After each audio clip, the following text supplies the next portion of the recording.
Okay, today we're going to talk about some strange, obscure, and outlandish UFO cases, and some cases you probably never heard of.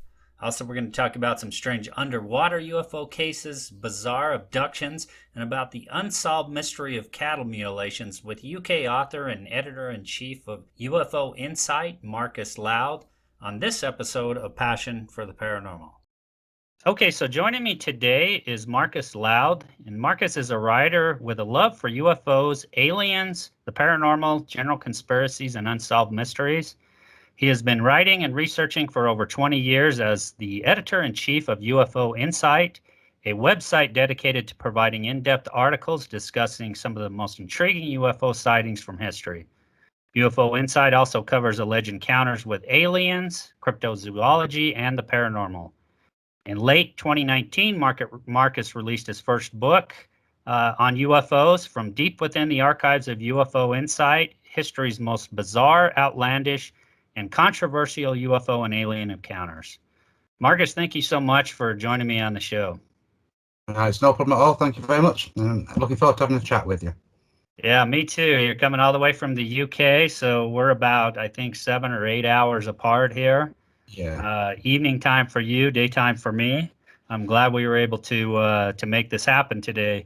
I always when I have guests on the show, because it's always, I always like to kind of go back to hear your the backstory, how you got involved in wanting to write about or research or dig into some of the stuff like UFOs and cryptozoology, the paranormal, all the kind of stuff you write about on the website. How did that journey kind of unfold for you? How'd that all happen?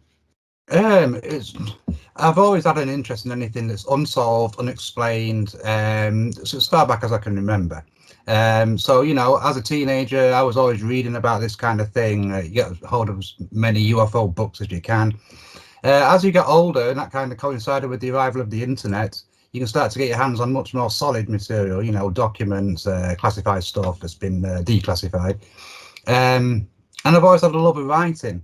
So after about 10, maybe 15 years of idly researching stuff, I just progressed to starting MeTimeForTheMind.com, which was the first website that I wrote for. Obviously, I got some articles out through there.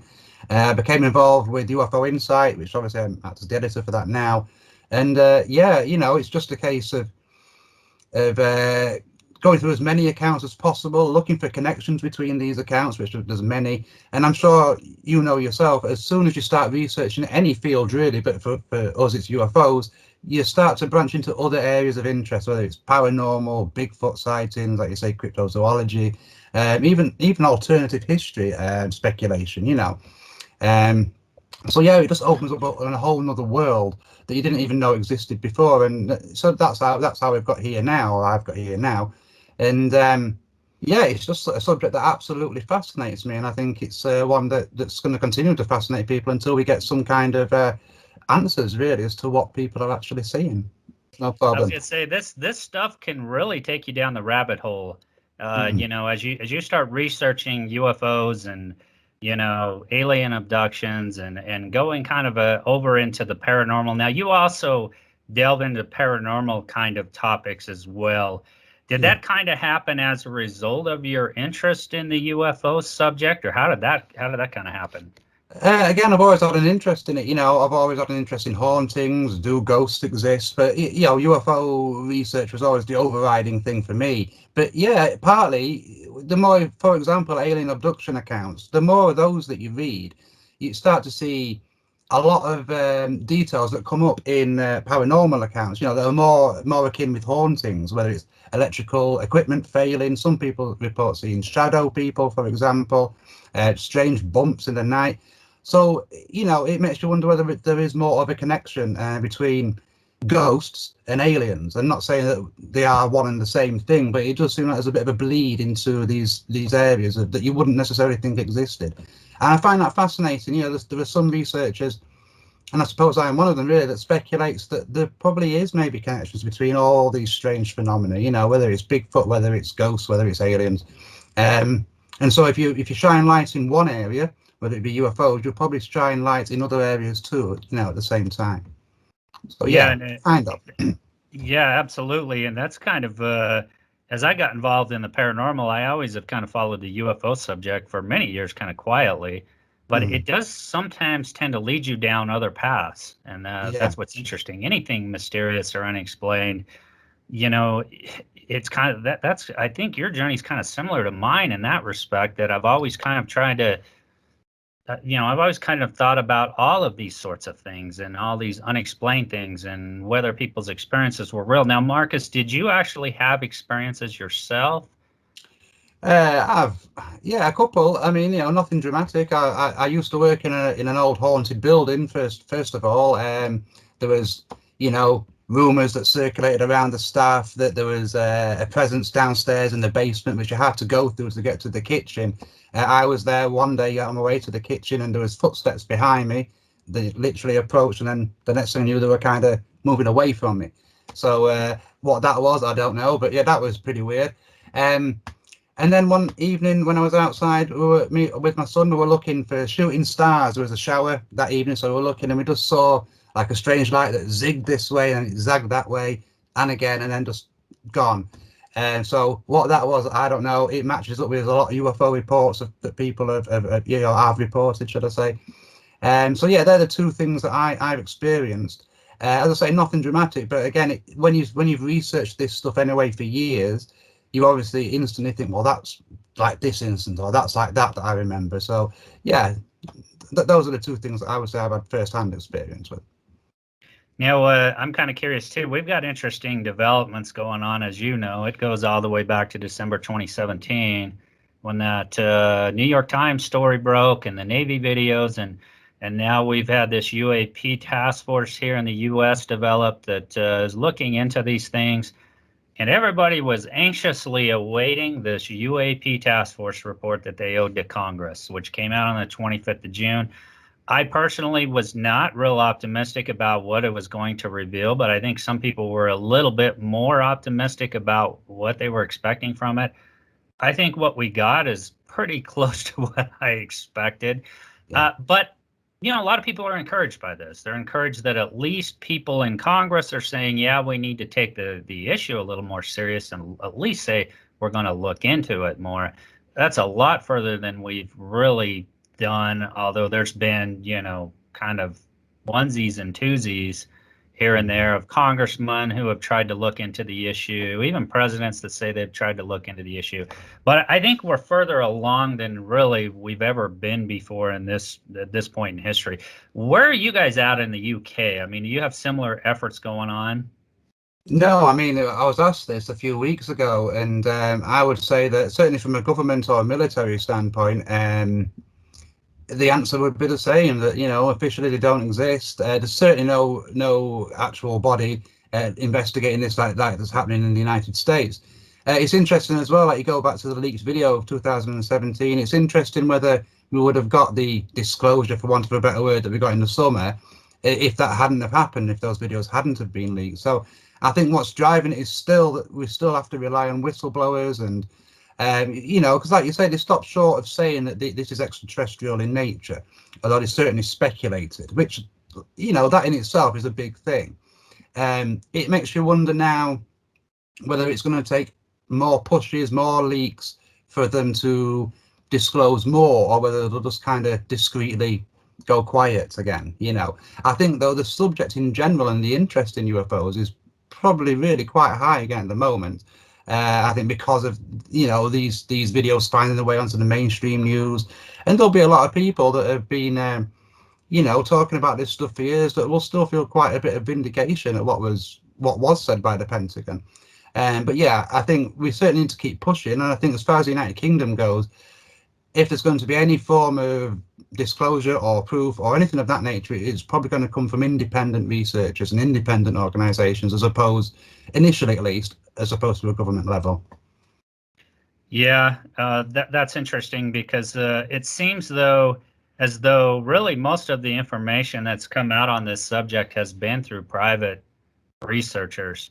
I mean, even though the government's come out and said, yeah, we don't know what these are, it really, a lot of people are still feel like they're really not saying near as much as they really know about the subject. And then the question is who? within the government. I mean, we're talking about a very, very select few. So it really gets complicated when you start to try and peel back the onion, I think. But I mean, I think in general, a lot of people at least have some signs of encouragement that we're getting at least some people in government saying, yeah, we need to take this a little more seriously and look into this. So aside from that, I know there's people out there that are disappointed and they really want to see more, but perhaps we will down the road a ways here. We're going to probably have to be patient through the process. Marcus, I wanted to get into you have some interesting cases you talk about in the book, in the UFO Insights book. Wanted to kind of delve into a few of these. Well, one of the cases, you have some others that you write about on the website, on the UFO website, and some of these go back quite a ways. They go back to even early 1900s, mid 1900s. There was a real interesting one that I kind of I've looked through on the website, and it was about a B-29 bomber back in 1952 crew who had experienced an interesting lights that flashed, and then perhaps some sort of mothership or something. What can you elaborate just a little bit on that case? Yeah, I mean, obviously, some of the intricate details I'm not about to recall for you, but yeah, I know the case. There were, I think, if I remember correctly, the unit was returning back. It was a routine mission, and I think it was also picked up on radar. It was visually picked up. There was just like UFO, basically. What made it interesting, though, is that, as you say, it seems to merge with a huge mothership. And this happened over the water. I think it was the Gulf of Mexico. Now, most UFO sightings, or certainly more than half, occur over or near water. And I don't think certainly not everybody realizes that. You think of UFOs, you think of sky and space, but it would appear that if we examine the waters, the deep, underwater, we'd probably find more evidence there and more information there than we probably suspect. With this case, what it makes you think is that these motherships are, using the water to traverse the planet and then unleashing these smaller scout ships, for want of a better name, which then go and, on whether it's reconnaissance missions or fact-finding missions or whatever they're doing. But yeah, I mean, it was witnessed by military personnel, trained pilots. I think they had visual confirmation as well as radar confirmation. And it makes you wonder whether there really is a presence here, as opposed to just random visitors, or there's an organized presence, and they seem to be using the water to move around the planet, basically. Yeah, there's certainly been a lot of cases of what some would term USOs, underwater or undersea objects. I think some are calling USOs. There's been plenty of those cases cited as well, and I think you have a few others that you cite in the book as well. There's another case, and before I get into asking about any more of those cases, there's a lot of people here in the U.S. that say the UFO phenomena really began to take hold after our nuclear ambitions. Going into World War II and the Manhattan Project and the U.S. Building the bombs that we used in Nagasaki and Hiroshima. A lot of people say that's when a lot of this activity really started to heighten. And what's kind of your take on that? Has that been the case with your research? Yeah, absolutely. I think it's a very valid argument. Although UFOs have been seen and reported for potentially thousands of years, if you look at some of the reports, there's no doubt that the start of what we would call the modern UFO era began in 1947, obviously with Roswell. There's no coincidence that is just a few years after we were testing nuclear weapons and then actually using them.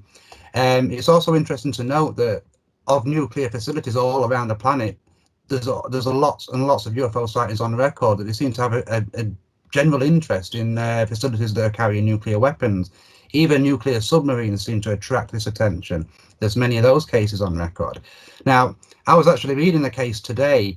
Now, it's quite outlandish and we must take it with a pinch of salt, but it was a close encounter, and this alleged abductee stated that they have always been aware of us, but when we started using nuclear weapons and those materials to cause, the devastation that they caused, that is when they had an active interest in us, and that's when they started coming here. Now, again, that's an outlandish. Any abduction account's outlandish to people who are not familiar with them, but yeah, it resonates, and I would say that probably is a connection between that era, the end of the Second World War, nuclear capabilities, and I suppose that also coincided with, humanity's desire to get into space in the first place. So, you kind of think, well, if aliens are out there and they are monitoring us, then they're going to kind of question our warlike tendencies, you might say, and it might not be a great thing for them if we're in space. So I think all those things are very valid arguments for sure.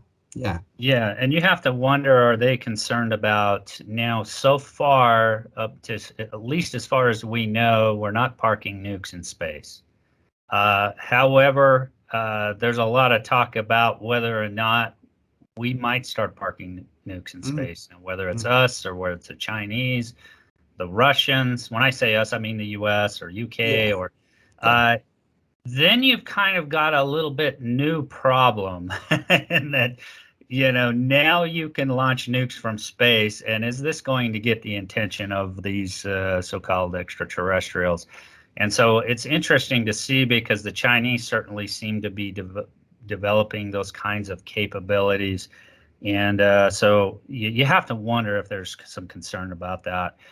Marcus, I want to get kind of back into some of the cases you cover in the book. And, you have a lot of cases going back 50s, 60s, 70s, 80s. There seem to be a lot of cases. There's one that I kind of noticed in the book that sounded interesting, and it was about 1972 Rose Bowl helicopter patrol in a UFO incident involved with that helicopter. What's that case about? Yeah, I mean, as you say, it happened in 1972. It was right before a 1973 wave where there were sightings all across America. It wasn't reported until 2009. And basically, it was a police helicopter that was on patrol, just routine patrol. And obviously, they noticed a weird object. It was obviously not another helicopter. It wasn't of this world. They actually went and reported the incident, obviously, because they were on duty at the time.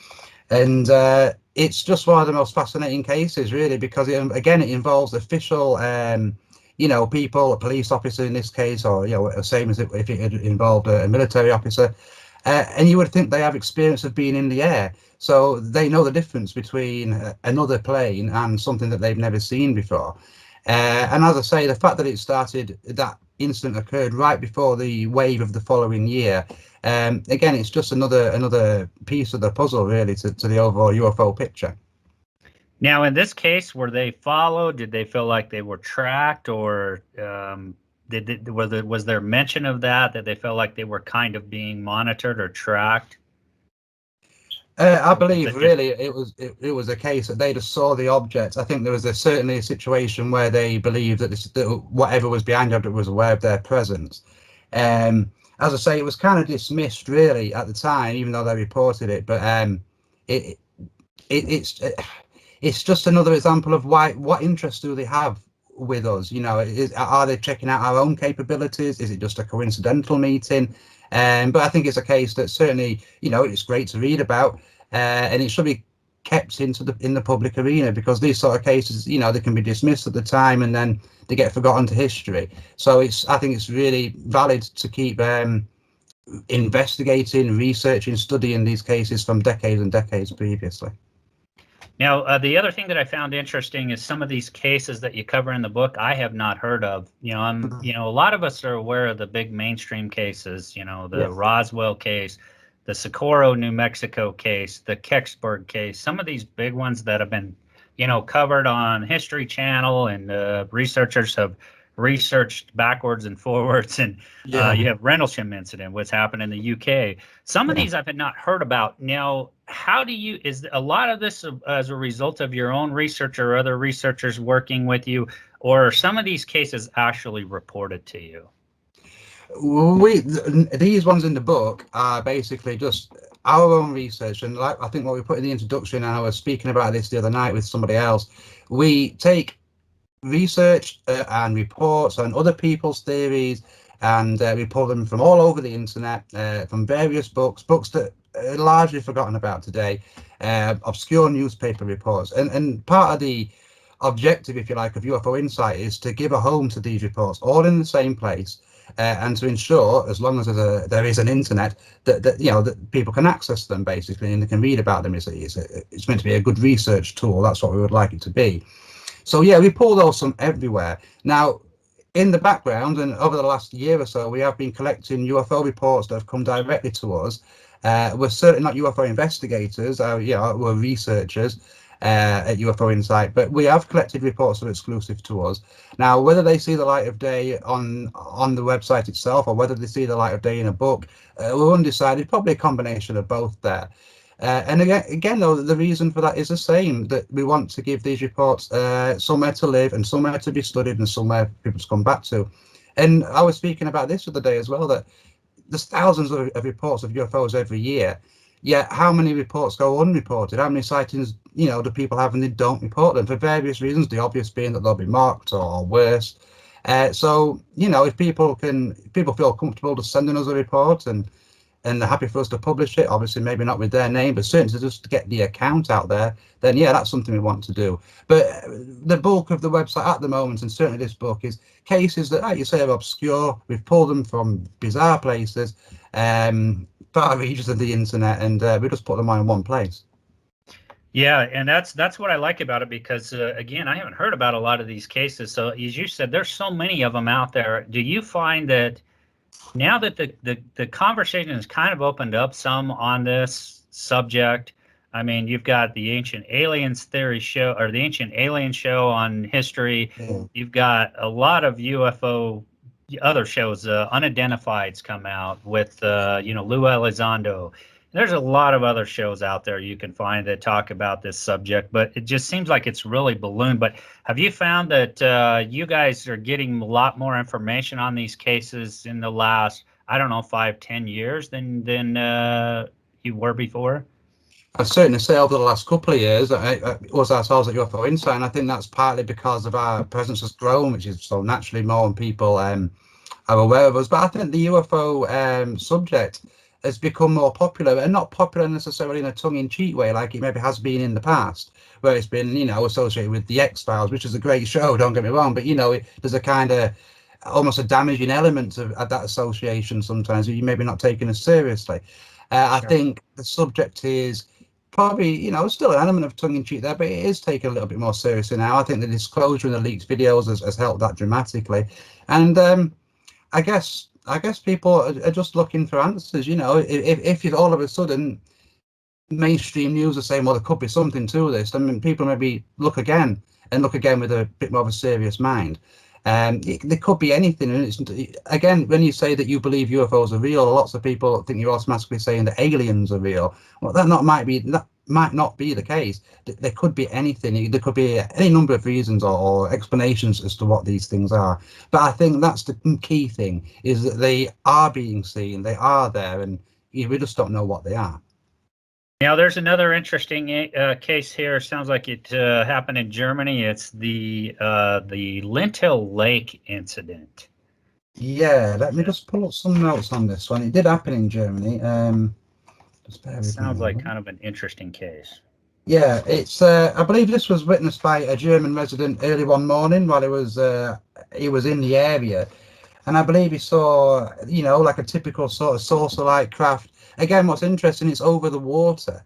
So again, there's that connection that people don't necessarily always make, but it's near water. So whether it's used these water systems to get there, or that's what it's going to use to disappear. And yeah, I mean, he was identified as Mr. X, so he obviously reported this thing, anonymously. He saw humanoid creatures there at this near this object, and yeah, basically, it's just one of those things that maybe does suggest, or it's one of those cases that does suggest there's an alien presence and it's connected to these UFOs. Again, it's one of probably the best cases that come out of Germany. Certainly not the most famous, as you say. Yeah, you mentioned the humanoid type aliens. Now, were they spotted on the ground, or did the eyewitnesses say where they were spotted. I think they was really near the ship, and he ended up going on board the craft, if I remember the case correctly. They also witnessed, technology that he'd not seen before, like glowing orbs and things of that nature. So yeah, and I mean, it's another case that suggests abduction. I think the guy woke up quite away from where he'd actually last, remembered seeing this craft. So that suggests that he'd been abducted. What happened, obviously, is unknown. But yeah, again, it just brings that question back. Is this a targeted thing? Was it just the wrong place at the wrong time? If it is targeted, then what's the reason for that? What's the agenda? And how are these aliens, for sake of argument in this case, how are they deciding who's to be targeted, and again, for what reason? But yeah, it certainly seems like a case of alien abduction, and it's interesting again that it happens over water, which keeps coming up again and again and again. Yeah, absolutely. And you hear a lot of these, cases. Just going back to the Nimitz case of 2004, they spotted a large craft, looked like it was just breaching the water, and then these tic-tac-toe objects that were picked up on radar and that the pilots had spotted. So there seems to be many more of these cases coming out. There's a lot of cases that have been mentioned around Catalina. And I think on the show Unidentified, that's one of the things that Louis Elizondo was kind of looking into. I'm sure you're familiar with To the Stars Academy and all that effort. Yeah. A lot of cases been reported around Catalina. A lot of cases sound like they may be underwater cases, even more cases coming out from the Navy. So there certainly does seem to be an underwater element to these. Yeah. And it's really interesting as you see more of these cases kind of coming out. Yeah. So there's another one mentioned here, which may be another water-related case. It's the 1981 Hamilton Harbor incident. Yeah, this one comes out of Canada. Again, happened the same time as the Lintel case. Just let me pull up my notes here. I believe this was a group of co-workers who were traveling by car, and they saw a craft come down, out of the sky, a disc-shaped craft, and it essentially headed into the water. Now, they weren't sure whether it crashed into the water or whether it's entered it purposely. But yeah, I mean, again, that's another case where it does suggest that these objects are using the water to travel. It does suggest that maybe there are underwater bases there, or certainly networks. And you mentioned there about activity, around Catalina. I mean, there's other hotspots, water hotspots, if you like, that are such as the North Atlantic and the Pacific, and around the Greenland area, and they all would suggest that there really is a presence, and it's coming from the water. And that's certainly the case with this Hamilton incident from 1981, I would say. An alien presence in Antarctica, ET presence. Have you recovered and covered anything through your research about Antarctica? We've pieced together ideas and theories about this, and there's outlandish and as you could imagine, and as interesting as you can imagine. I suppose what's interesting about Antarctica is that you can't just go there. Only certain people can go there. It's pretty much walled off from the outside world, and there's probably good reasons for that. But when that happens, it creates suspicion, and certainly where there's already suspicion anyway, then you add to that, like you say, the amount of sightings that have been reported in that region, or alleged sightings. And if there is an underwater network, then that's quite a great place to be entering the planet and entering the waterways, because it is so uninhabited. What would be interesting here, though, is you would say, well, if that is the case, for sake of argument, and there is an alien presence in Antarctica, what might the government know about that? The world's governments, not just the United States. I mean, it's a global effort to keep this preserved, and we understand why, from an environmental point of view. But if that is, for sake of argument, a smokescreen, then that suggests that there is knowledge of this alien presence there, and that opens up a whole other set of questions altogether. Yeah, it surely does. There's also a lot of, and even in the U.S. here, a lot of cases of UFOs where they go into, they almost appear to go into a mountainside, like some sort of tunnel, whatever. Mount Shasta's been one area where these have been noted or seen. I know there's others here. I can't really remember off the top of my head some of the other locations. Mount Shasta is the one that pops out, Yeah. comes out on up top of my head. Have you, through your research, noted some of these kind of cases where people are seeing craft come out of mountainsides or volcanoes or anything like that? Yeah, I mean, there's loads, there's lots. Like you say, I can't remember the name of it. Like, there's a mountain. It's in Washington State, but I believe that's where one of the first sightings in the late 1940s occurred near there. Mount Shasta is a really interesting place, not only because of there's a few reasons. Not only because of the UFO sightings that are witnessed there, and there are multiple ones on record, but there's also a feeling of the paranormal associated with the place. There's lots of Bigfoot sightings in and around there. There was an incident in the early 2000s where a young child went missing. Now, they were eventually found around the base of Mount Shasta. They were found, and they told an account that they were taken by a strange creature with red eyes to this cave in the mountain. Eventually they were released, and obviously there are loads of claims that like the water, that some of these mountains hold bases. There's underground bases access through these mountains. Now, again, that sounds outlandish, but there's no doubt that some of these mountains do have lots of UFO sightings there, so there's got to be a reason for that. It could be anything again, but if we're assuming that they are nuts and bolts craft, then we really want to start looking as to what is the interest of these locations. And as I say, it's interesting that a lot of them do also have paranormal accounts to them as well as UFOs. Yeah, those ones are quite interesting, and I've heard a few. The one case you mentioned where the child was taken to some sort of a location in the mountain, I think I heard a similar version of that story. I don't know if it was exactly. I'm not sure if that's the same story. It may very well be. But yeah, there's definitely some strange stories, especially associated with Mount Shasta in that area. I want to get back to another one. Brown Mountain's another one with the glowing orbs that have been happening for years in Carolina, I believe.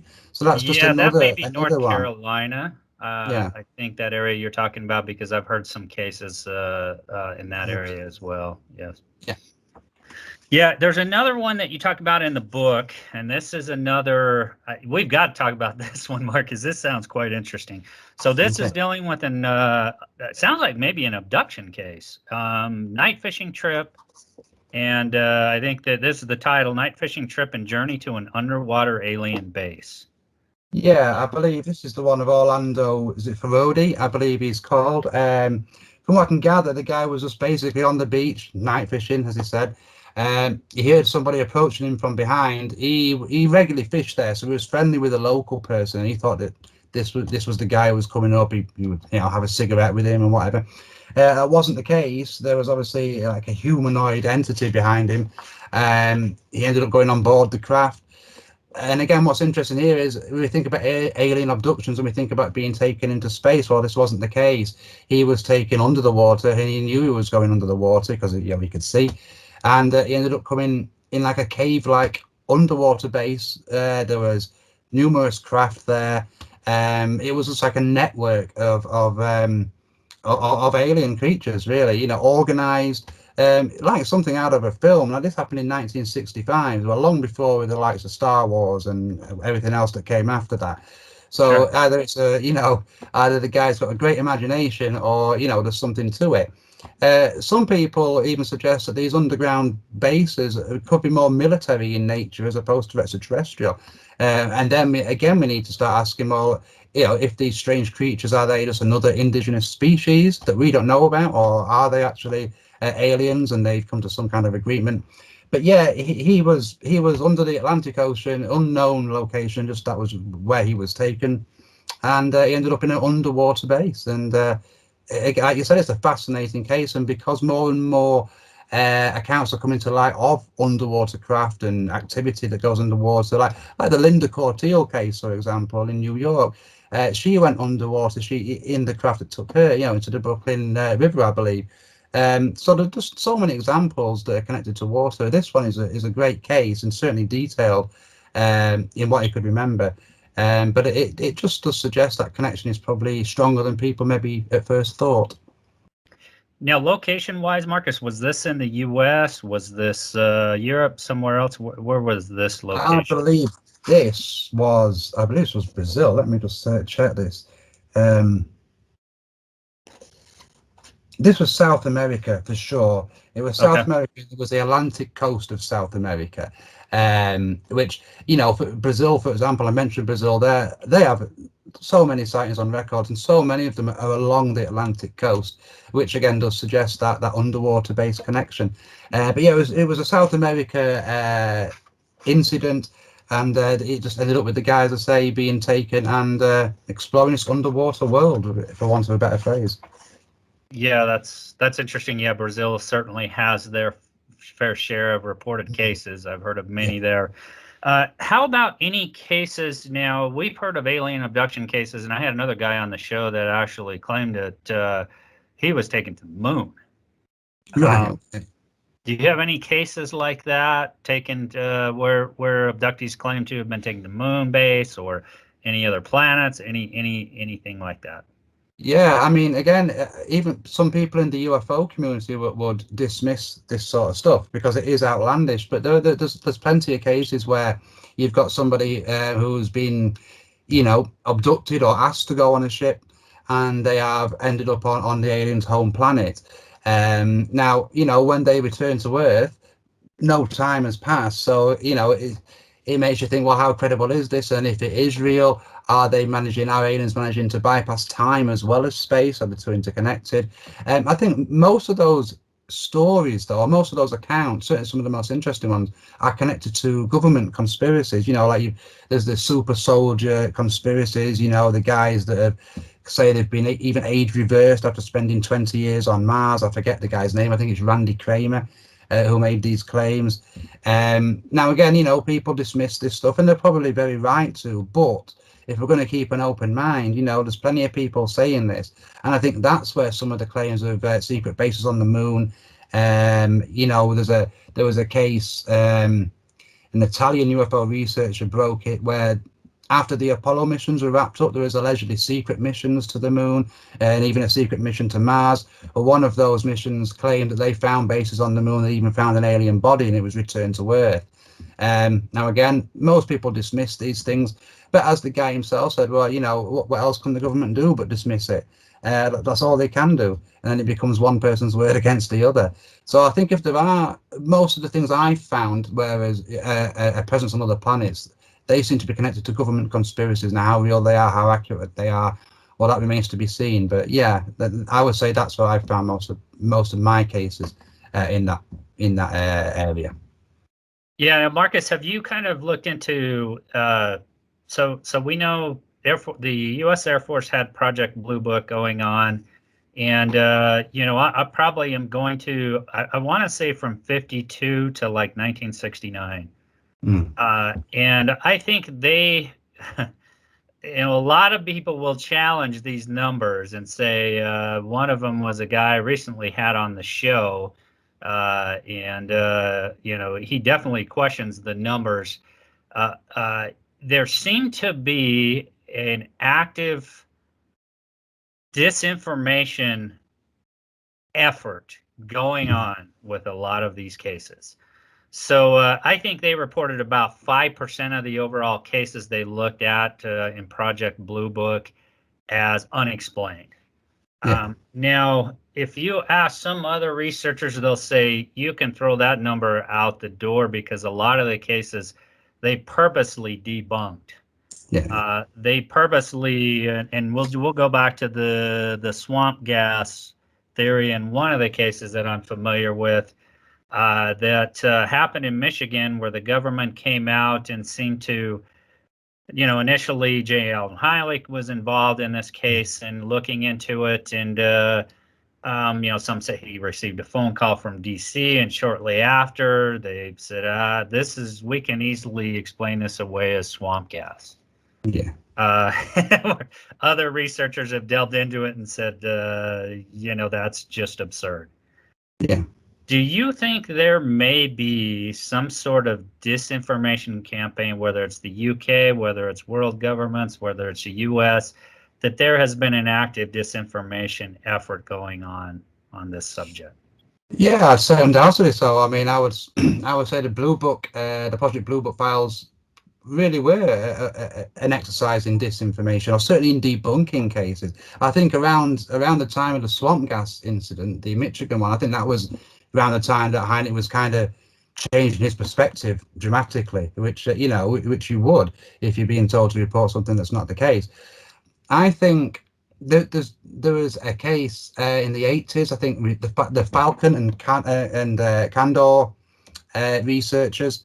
Now they gave an interview on television. They'd been feeding information to reputable authors, yeah, they went on television to say what they knew, and then they made some really bizarre claims right after saying that this is real and we've learned this and we've learned that. Um, and people immediately begin to wonder, well, this is disinformation. They may feed accurate facts, but they'll back them up with elaborations and outright lies, and that just kind of allows people to dismiss the whole thing.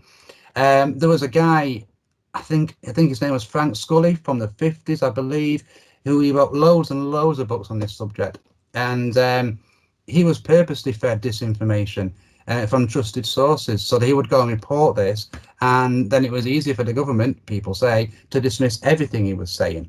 So I would say disinformation, and not just in UFO circles either. I would say this happens in most fields where you've got an intelligence agency involved. Disinformation will happen. The UFOs, between the Soviet Union at the end of the, just before the collapse of the Soviet Union with Glasnost and things like that. Some people would say that the wealth of accounts that came out of Russia in the late 80s was an exercise in disinformation to feed to the American public. And knowing what we know now with the internet and how that kind of disinformation works, that's probably quite accurate. So I think that's the minefield of UFO research, though, isn't it? You've got to kind of get to the real stuff by just getting through the disinformation. But what is the disinformation? Well, that's the trick, and I think the best researchers will be caught out by that sometimes. Yeah, and it's concerning. I mean, you look into things like Project Mockingbird, and it looks like there may have even been an effort to co-opt the press to kind of report, either dismissed cases or just not treat them serious. And you have to wonder if this propaganda / disinformation effort has been going on all these years. Then you kind of step back and go, well, no wonder we haven't had the mainstream media really take an interest in this subject. Now, you may say, some people will say, George Knapp took the issue serious. He had Bob Lazar on, and going all the way back to '89. And, you may have a handful of journalists or reporters that kind of delved into it. But as a whole, you really didn't have mainstream media. And you still have this today, which I think really gripes people, especially, people like you and I who, follow the subject pretty closely, is you will still get some ridicule factor. And, even today, even though you have CNN and you have Fox News reporting about some of these cases, one of them was a local news coverage. I think it was here in Utah, and one of the I think it was related to the Navy videos that came out, and one of the reporters on TV or one of the news anchors said, "Oh, here we go, little green men again." And so we're still dealing even to this day with that ridicule factor. I'm wondering how much that is the case in the UK where you are. Oh yeah, for sure. I mean, it's exactly the same as in the US. Like I said to you a little bit earlier, if you even express an interest in UFOs, then all of a sudden you're the guy that believes in aliens. You write about little green men, as you say, it's a tough thing. It's just one of those things that researchers just have to deal with, and I don't think that'll change anytime soon. I think, like you say, people have got a mindset, and even though it is taken a little bit more seriously with the mainstream news today, I mean, people kind of believe what they want to believe in both ways too. You've got other people that not necessarily disbelievers, they go the other way and they'll believe everything and don't need any proof. So I think as a researcher, and as just someone who's an enthusiast, it's just best to keep a bit of balance, keep an open mind about the subject, but certainly, don't stop asking questions, even if they're bizarre questions. But yeah, it's certainly like that in the United Kingdom. I think it's probably like that in most places. You know, we've been told for so long that these things don't exist, and I think as well, just to go a stage further, this is going to be the problem if we do get any type of disclosure, whatever that disclosure is and whatever that means, is that you're going to get some people who just will not believe it. They will not believe it if the government says these are aliens and they're real. They will not believe it if they say that they're not aliens, they are in fact X. They've been kind of lied to, if you like, collectively, and things have been screwed away and kept secret for so long that I think the world governments have made a bit of a problem for themselves in this, and they're going to have to really show substantial proof either way if they ever do decide to come clean, because people are I think there's a lack of trust in authority in general, not just in the UFO field, so. But yeah, undoubtedly there's still that ridicule there, and that'll remain for the foreseeable, I would say. Yeah, I think with this revelation, the Navy videos come out, I think public opinion's starting to shift a little bit. We've seen some polls to indicate that in the U.S. How much have you seen? Do you think it's opened up the subject more in the UK as well? Are people becoming more open-minded because of this, or were people already? What's kind of your sense on that in the UK? I would say undoubtedly it has helped to make people more receptive to it. I would say probably, and it'll be a generational thing as well. I think, that as the youngsters, if you like, but as they get older, they've probably got more of an open mind anyway. But I think when we start to see these videos on mainstream news, and we started then, to have officials treat them seriously and not just dismiss them. I mean, if you remember back to the Phoenix Lights, and that's one of the most credible cases on record. And we've even got government officials there that have since said, we really do not know what happened. It was a strange thing. It was, hundreds of witnesses. But at the time, you had, I think it was the mayor meeting an alien on a board, during a news conference, and he since said he regretted doing that. He shouldn't have mocked it. But I think if that happened today, I don't think that would happen. I don't think we'd have this little stage show of an alien costumed guy or whatever. I think there would be a serious press conference. There wouldn't be some kind of wild disclosure, but I think it'd be a little bit more reserved and treated a little bit more seriously. And I think that goes back to the Pentagon thing. I think, as little as it might have been to some people, it was an important acknowledgement. And yeah, it is starting to shift people's perspective on things, and that can only be shifted more as more and more information comes out. Yeah, I'm glad you mentioned the 1997 Phoenix Lights case. It's one of my favorite cases. I mean, over 10,000 witnesses involved. Yeah. But we were talking about this kind of government disinformation and cover up, and I mean that's a perfect example of this. I spent 25 years collectively, both on active duty and the reserves, as an Air Force officer, and when you get an explanation for a case like that it was the Air National Guard flying missions out on Gila Bend Range and dropping flares. Yeah. First the Air Force there at Luke Air Force Base, Public Affairs comes out and says, well, we don't know what these are. We don't know. And then they come back and say, oh, wait, we've got aircraft flying out on the range dropping flares. And,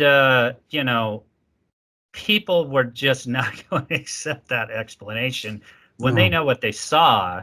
And I mean, we're talking, some very credible witnesses, law enforcement, even air traffic control. Yeah. And, quite frankly, it was kind of an embarrassment for the Air Force to come out and make that kind of statement. And, you mentioned Fife Symington. Yeah, he originally mocked it when he was governor of Arizona, and then later came out on Larry King Live, I want to say 2006, 2007, after he had left politics, and said, I saw these things too. And he was a former Air Force pilot, and he says, there's no way these were flares being dropped. Yeah, so, absolutely. Again, like you and I just discussed, this has been going on for so long, And I think people are getting smarter to it and saying, hey, these are just not, they're not logical explanations for what people saw. I mean, when they're seeing, craft that are looking like the size of aircraft carriers and V-shaped lights and, flying over Phoenix, people are saying, are you kidding me? Flares, first of all, we saw them fly directly over us. And so it just goes back to, there's something to the fact that the government is trying to spin this a certain way and even put disinformation out about it. So yeah, that's a perfect case of it. I want to get back to a few more of these cases that you cover in the book. One is about the Krista Tilton.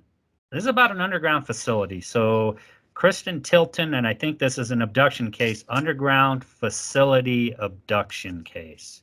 Yeah. This one sounds like an interesting one.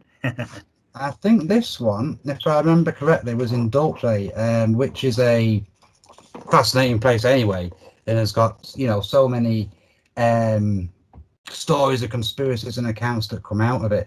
I'm just quickly going through the notes here. If I remember correctly, there was connections to like a military presence here, as well as an extraterrestrial one.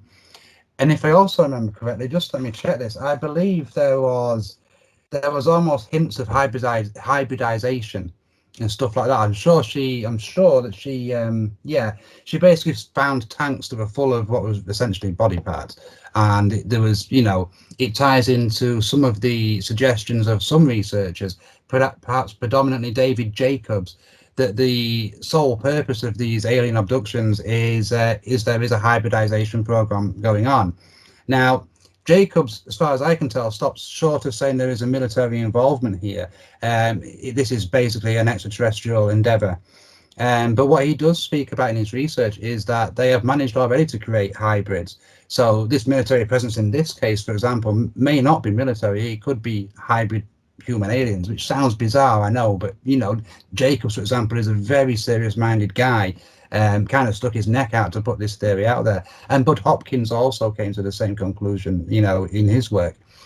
What Jacobs was talking about was that these aliens, they can make hybrids, but they can't act human. Emotion and things of that nature is just not in their DNA, if you like. They've got a hive mentality. And so he's arguing that these abductions, that's the reason they're happening. There's an end goal there. And that makes you wonder, in the case of Krista, whether she was in one of those facilities. I mean, as I say, she discovered tanks and, things in cages there. And again, this was deep underground, a mountain, I believe. I think it was in some kind of mountain base or some underground cave. So that resonates with what we were speaking about earlier in other cases on record too. Now, this was, you said Dulce, New Mexico? Yeah, there's been a lot of supposed whistleblowers that have talked about that location, that there's some sort of ET / government work going on there, that there's underground facilities where they're working together collectively. That's interesting because there has been, and I think I even saw talk about that on a UFO show, I want to say on the History Channel, where there were some eyewitnesses saying either they heard, not all of it was firsthand, of course, some of it was second or third hand. Witnesses saying, yeah, we've heard about the kind of work that's going on at this facility. But it is interesting. Dulce, New Mexico certainly is.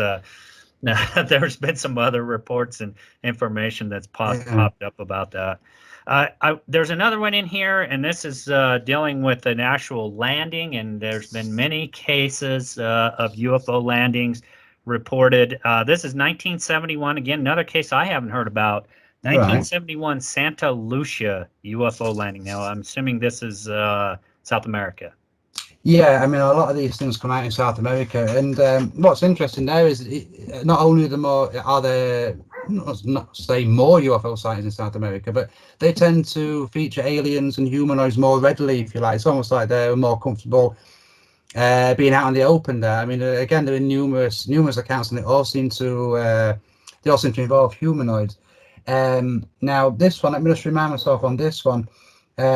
This was actually on a military base, I believe, The witness was a young girl who saw a metallic object, cylinder-shaped object, again like a disc, just before she was about to walk home. She did encounter these people. And again, what's interesting on this one, these aliens, they spoke to her through, she said, in her head, which is obviously telepathic communication. This comes up again and again and again in alien abduction cases. And this kind of thing was mentioned before, the word telepathy, I can't even say it myself, was widely used, so people already knew the notion that they're speaking in my head and the voice is there.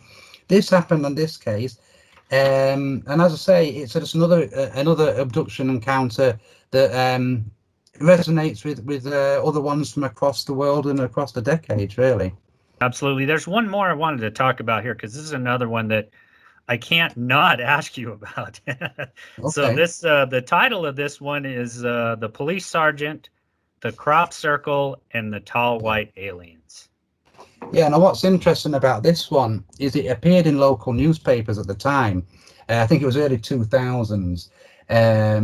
It was also because it involved a police officer. When researchers asked the police department that he worked for, they had actually logged the incident as happening. Now, what happened on this occasion is the guy in question was driving along. He saw what he first thought was teenagers messing around in the field, basically. So he went and approached them. As he got closer, he realized that they weren't teenagers. They were extremely tall humanoids, I think around 9 or 10 feet, which again comes up in many other accounts, this sort of size. And they're dressed in tight white sort of uniforms, really. It was in a field where crop circles were found, and in an area of England where crop circles are found repeatedly year after year. And yeah, I think the fact that it was picked up on by local media and that the police themselves had logged it, they didn't say anything, they didn't issue any statements, only that they had logged the incident and they were aware of it. It makes you think, well, there's probably a certain amount of credibility to that one. An interesting one, and again, the crop circle thing, that's just another element to the UFO question that, that's just another side of it that adds to the multi-layered nature of the UFO and alien encounters. Yeah, absolutely, and it's just one of many facets to it. In this case, what time frame, Marcus, are we talking about? Was this, a long time ago? Or are we talking about fairly recently in the last 10, 20 years? This is recently. I mean, well, I'm saying recently, relatively. It's been just over a decade ago. I think the summer of 2009, this took place. Which again, maybe the fact that we are only 10 years removed from that, maybe that shows you that there is more of a serious treatment. That when the story appeared, for example, it wasn't in a tongue-in-cheek way, but it certainly wasn't backing it all the way. But he just kind of reported on it as it happened. So yeah, this wasn't that far away at all. It's a very outlandish case. It sounds very bizarre when you get into the intricacies of it. But again, the fact that the guy was a police officer, a Serbian police officer at that, he's got more to lose by reporting this incident than not. So the fact that he did, he's obviously made an impression on him. And he didn't go there looking for that. He thought he was going to be breaking up a group of teenagers up to no good. Obviously, that wasn't the case. But no, this was a little over 10 years ago, Yeah, and that's you like to hear these kind of cases, I think, because people tend to treat it with a little bit more credibility when you have a military person or a police officer, a military pilot, somebody who, is considered of, somebody to be a sound mind, is credible, these sorts of things. And the more we get more of these cases, I think the better, because, somebody who's just an unknown, if you will, who reports a case, and then you have somebody in a position like this in law enforcement or something and reports this case. It's good to hear that, because again, people tend to give it a little bit more credibility. I think people tend to give it a little bit more credibility when you have these kinds of cases. Now, you got the Lonnie Zamora case, the Socorro case in New Mexico. It's kind of similar to this. I mean, it sounds like kind of a similar case where, but even some of these people have went through, mental evaluations, lie detector tests, that sort of thing. But Lonnie Zamora was another one considered of sound mind, and a credible person who reported that case. And that's a very famous case. I'm sure Yeah. you're aware of Socorro, New Mexico case. But this kind of has a similar feel to it. That's kind of interesting. Absolutely. Hopefully, we're going to get a lot more of these now that the subject is kind of opened up more. I think pilots, for one, were afraid to report this stuff back in the 70s Yeah. or 80s. Yeah. You had the Japanese airline pilot that That was reported the just what I incident was over thinking. Alaska, and Yeah. he basically his career ended short after doing that. So, Yeah, I was speaking hopefully, about this the other night. Yeah, he ruined his career. But I mean, the one thing from that though is that we now have that information. It would have likely have been suppressed if he had not insisted on getting that out there. I mean, and that's another sign that suggests motherships and these huge, massive vehicles beyond what most people could probably comprehend. So yeah, totally, that's a great example. The Flight 16-8. Yeah. yeah, and if anything, people are really kind of down on this report, and then it didn't really reveal anything. But now the U.S. Navy has said, yeah, we want our pilots to report this stuff, Hmm. and please do report it. Now that begs the question: are we getting a lot of this information is still going to be stovepiped away or put into Yeah. classified, programs or whatever? We may never hear about them. But there is at least some encouragement that they're taking a little bit more serious and saying, now, the problem and I've noted several times is the Air Force doesn't seem to be taking an active role in this like the U.S. Navy is, which is surprising to me. Yeah. We haven't seen the U.S. Air Force say really anything about this since the Navy came out, and released these videos. Where's the Air Force in this? Who knows? Mhm. Are they going to come out and talk more about it? Is their hand going to be forced? I don't know, but we've really seen the U.S. Air Force be very quiet about this issue. Yeah, definitely. I mean, I think when we go back though to the start of the UFO or modern UFO era, a lot of the driving force was the U.S. Navy. I mean, you know that who actually conducted some of those first investigations. So whether that's part of that, but I suppose it's a difficult one for the Air Force because, one, it's their job to protect the skies. So if they've got to say, well, we don't know what this is or what these are, then it's not going to instill confidence in the population. So does that. It might also be a case that, as we've discussed the underwater thing, that maybe government and military know that it's not up there, it's what's in the oceans, and that's where it's coming from. And maybe that's why the Navy are driving this. But I mean, ultimately, you would think all aspects of the military, the world's militaries, would be concerned because let's say that these objects are alien in nature. You would imagine that they're not aggressive. You would imagine the fact that they seem to have been here for quite a while, they would have done something by now. However, if they turn out to be that way, I mean, you could argue that humans are a warlike sort of race.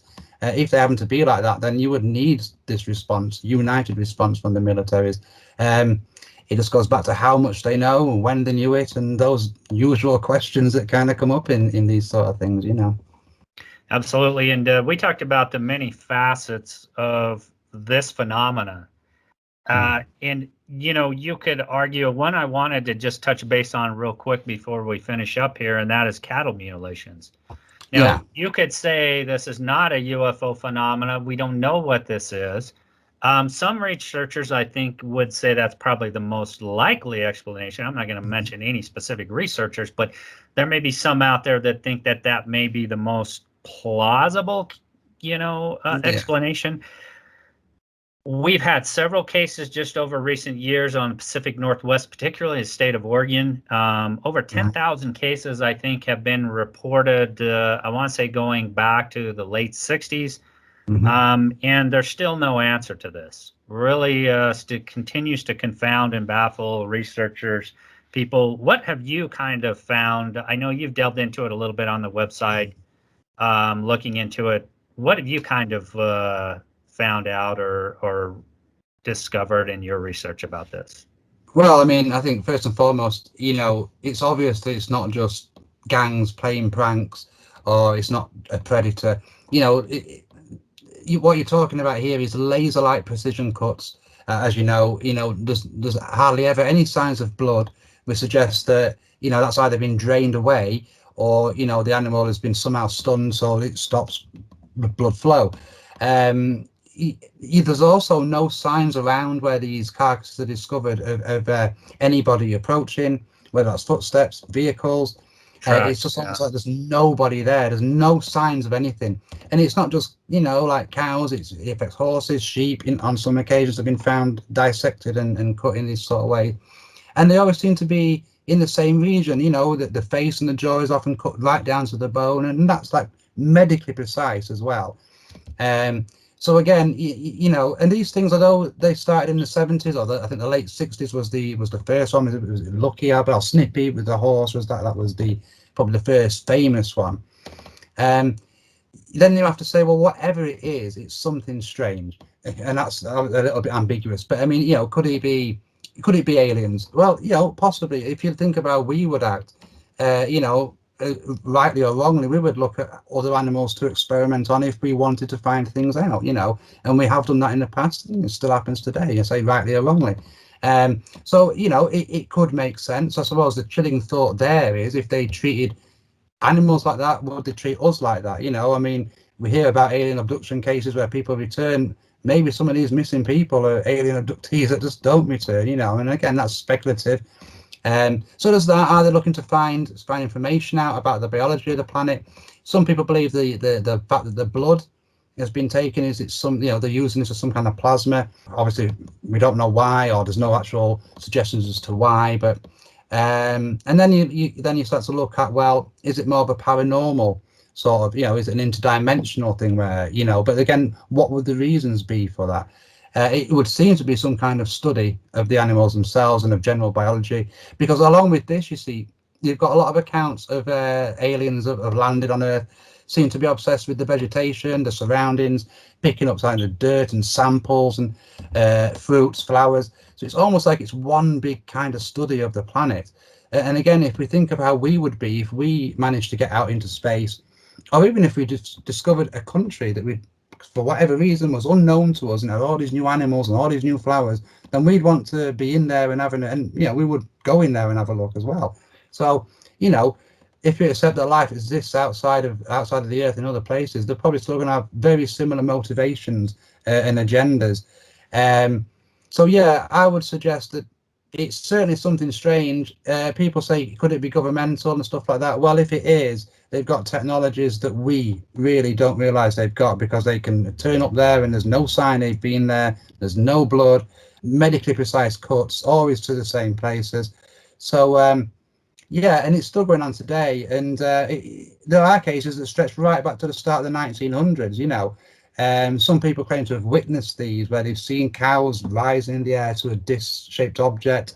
There was a case highlighted by Linda Moulton Howe that was done extensive research into cattle mutilations. I mean, she really kind of, took it to Congress, I believe.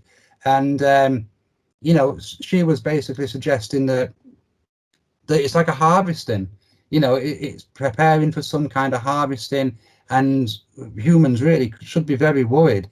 She told a case of a woman who was abducted, who witnessed a mutilation on board this ship. So yeah, it's a fascinating subject, and again, it just shows you how many different avenues and rabbit holes there actually are connected to the UFO phenomena. I would suggest there probably is a connection, just because of the technology that seems to be involved, and it's kind of the medical knowledge really that's required to carry out these sort of things in the first place. Yeah, interesting. I know it's been reported, extensively in the U.S. Pacific, particularly, out west, states like Utah, Colorado, Oregon, on the Pacific Northwest. Like I said, there's been a string of cases recently. Yeah. How extensively has this been reported in the UK, or has it really been reported much in the UK? Yeah, it has. I mean, I would say we've got as much of a fascination of the US cases anyway. So, you do see reports of that. But we have had instances, I think back in 2010, there was like a spate of sheep mutilations, and the same kind of suggestions were given. Is it a satanic cult? Is it even government officials? Or is it UFOs and aliens?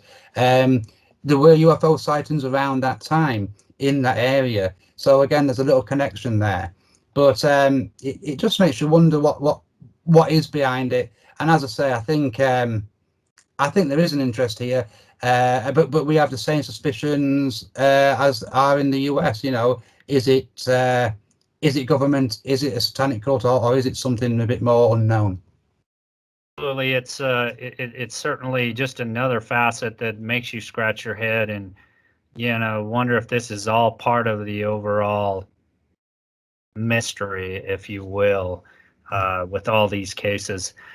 Marcus, we're kind of running short on time. I wanted to. I'm going to share the screen here. Pop up a screenshot of the book there. Okay. Excellent. So, from deep within the archives of UFO Insight, history's most bizarre, outlandish, and controversial UFO and alien encounters.